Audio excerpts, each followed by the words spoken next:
change is big and small. In this episode, we're diving into a topic that affects us all: resilience. I'm Damianne President, your host as we explore small steps that can help you make big changes to build a life that you want. Life is full of challenges, isn't it? Some big, some small, but all of them have the power to shape us. In our last episode, we heard from Cathy Mott about her journey through depression and the self-care strategies. Today, we're building on that conversation by exploring resilience from a new perspective. We'll start by defining resilience before diving into why it matters, how forgiveness helps lighten emotional burdens, and why self-compassion is the secret ingredient to thriving, even when life feels overwhelming. I'll share practical tips that you can start using today to build your resilience muscle. So, are you ready to learn how to bounce back stronger? Let's dive in. Let's start by defining what is resilience and why it matters. Resilience is one of those buzzwords we hear a lot, and it's something we've previously explored on the podcast. But what is resilience exactly? At its core, resilience is the ability to bounce back from adversity. It's not about being tough or pretending things don't affect you. It's about flexibility and adaptability in the face of challenges. Picture a tree in a storm. The branches may bend and sway, but the tree doesn't break. That's resilience in action. It allows you to weather life's storms without losing your sense of self. And here's the best part: resilience isn't something you're simply born with. It's a skill that you can cultivate no matter where you are in life. Now, I want to invite you to do something to make sure you get the maximum benefit from this episode. Take a moment to reflect. Think about a time when you faced a challenge and came through it successfully. What helped you bounce back? What lessons did you learn that continue to serve you? Hold on to these ideas, and as we go through the rest of the episode, compare your experience to the suggestions that I have here. See what you want to incorporate into your practices and what you want to add that I might not even have addressed. For many of us, midlife brings unique challenges, maybe career changes or aging parents, empty nests, and health challenges like brain fog and menopause, all the things that come with menopause, really. These transitions test our resilience, but they also offer an incredible opportunity for growth. So, how do you start building resilience? Well, it begins with letting go of what you can't control and focusing instead on how you respond. This requires forgiveness and self compassion. Let's start by exploring forgiveness, which is the key to lightening your emotional load, and it really helps you build a strong foundation for resilience. Forgiveness is a powerful concept, yet it is often misunderstood. Many people think forgiving someone means excusing their behavior or pretending the hurt never happened. I know that this misconception held me back for a long time. But forgiveness isn't about the other person, it's about your own freedom. Maybe this metaphor of a backpack will help. When you hold on to anger, resentment, or blame, it's like you're carrying a heavy backpack everywhere you go. Over time, that weight drains your energy and your joy. Forgiveness is the act of taking off that backpack and choosing your freedom. I've experienced this personally. For years, I wrestled with forgiveness. I like to get in my head, and so I was thinking about what does it mean? How do I actually practice it? I had conversations with friends and even with colleagues. For a long time, I couldn't access forgiveness for things that I felt deeply, wrongs that I thought had been done against me. I was hurt and I couldn't see how to move forward or how to stop feeling that hurt, that childhood pain. Then a few years ago, I took a course and I learned about the concept of sonder, which is a term coined by John Koenig. Sonder is the profound feeling of realizing that everyone, including strangers passing you by, has a life as vivid and complex as your own, with their own ambitions, routines, relationships, and struggles that you may never fully know. What really struck out to me here was about the struggles that you may never fully know. And this concept was a game changer for me. It helped me realize that I had been expecting perfection in relationships, that I expected adults to know better and to act better.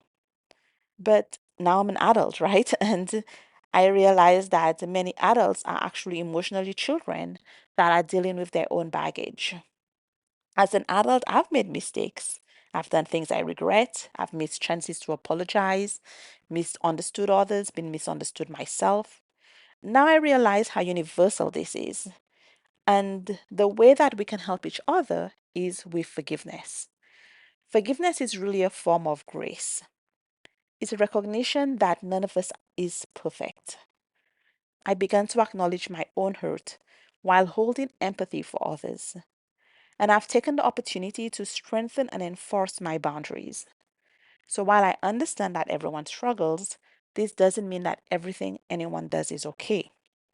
Forgiveness doesn't mean that anything goes. It means setting boundaries to care for myself and to care for others. Now, I want to be clear that forgiveness is deeply personal, and your journey might look very different from mine. The best way to truly understand how you process forgiveness is to explore it for yourself. Try it out, reflect, and see how it feels. Here are three practical examples that you can try.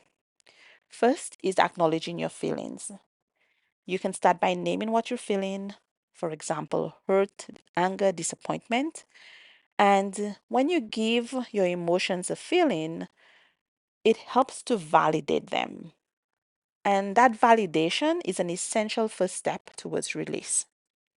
Number two, write a forgiveness letter. You could write a letter to the person who hurt you. You don't have to send it. Just the act of writing it helps you process and let go. It helps you get some distance from what happens so that you can actually look at it through different lens. And number three is to forgive yourself. Sometimes the hardest person to forgive is yourself. Letting go of guilt and self blame allows you to create room for self compassion. So, really, what we see is that forgiveness helps you let go of the emotional baggage, and then self compassion ensures that you treat yourself with kindness along the way. So, let's explore how self compassion can be your secret tool in building resilience. When life gets tough, how do you talk to yourself? If you're like most people, your inner voice is a bit harsh. But imagine how you'd comfort a dear friend in the same situation. Self compassion is about offering that same kindness to yourself. It has three main elements. The first is self kindness. This means that instead of criticizing yourself when you don't do something perfectly or when you fall short of a goal, is to speak kindly to yourself. You might remind yourself, I'm doing the best I can, or it's okay to not be perfect. Or even one thing that one of my coaches says is, be work is okay. The second element is common humanity, remembering that you're not alone. Struggles are part of the shared human experience, and knowing others face similar challenges can help you feel less isolated. And the third is mindfulness. Mindfulness means you're acknowledging your pain without judgment. Instead of pushing your feelings aside, mindfulness encourages you to sit with them and observe them with compassion. Here's a simple practice that you can try right now. Place your hand on your heart when you're feeling overwhelmed and say, in fact, before I tell you any ideas, think of what would serve you. What is it that you would like your best friend to tell you when you're feeling overwhelmed? If you can't come up with something, a couple of suggestions are to say, this is hard right now, but I'm here for myself. And my favorite is to say, it's okay, sweetheart. And this is a phrase that I first heard used by Tara Brach. It could feel a bit awkward, but this is actually a very powerful tool for self soothing. I find myself saying, it's okay, sweetheart, to myself regularly. By combining forgiveness and self compassion, you open the door to letting go, which is the final piece of building resilience. Letting go is one of the hardest things to do, isn't it? At least that's what I find, and I'm curious if you also find that to be true.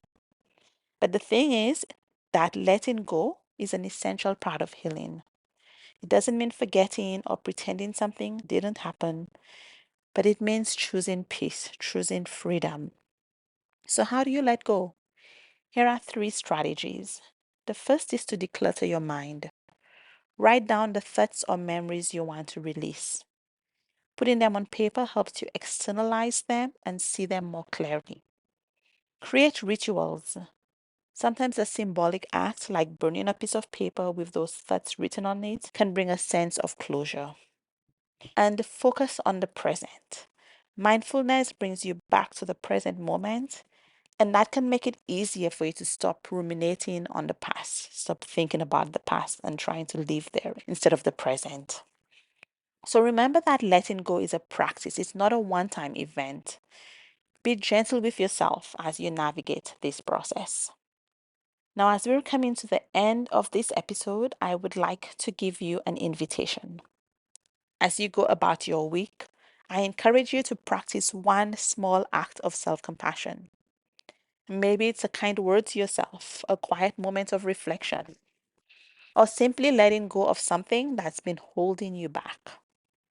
You can try any of the activities that I've mentioned already in this episode, and here's something that you can try. First, reflect on a relationship. Think about a relationship in your life that could benefit from forgiveness or clearer boundaries. What emotions come up for you when you think about this relationship? Acknowledge these emotions without judgment. Next, write a forgiveness letter. Write a letter to the person involved and remember that you don't need to send it. Start by expressing how you feel and then allow yourself to let go of resentment or blame. If forgiving feels too hard right now, that's okay. Focus on releasing a little bit of the emotional weight. And then, third, extend compassion to yourself. Place your hand on your heart and tell yourself something that makes you feel better, something that gives you a little bit of support. For example, I am doing the best I can, or it's okay, sweetheart.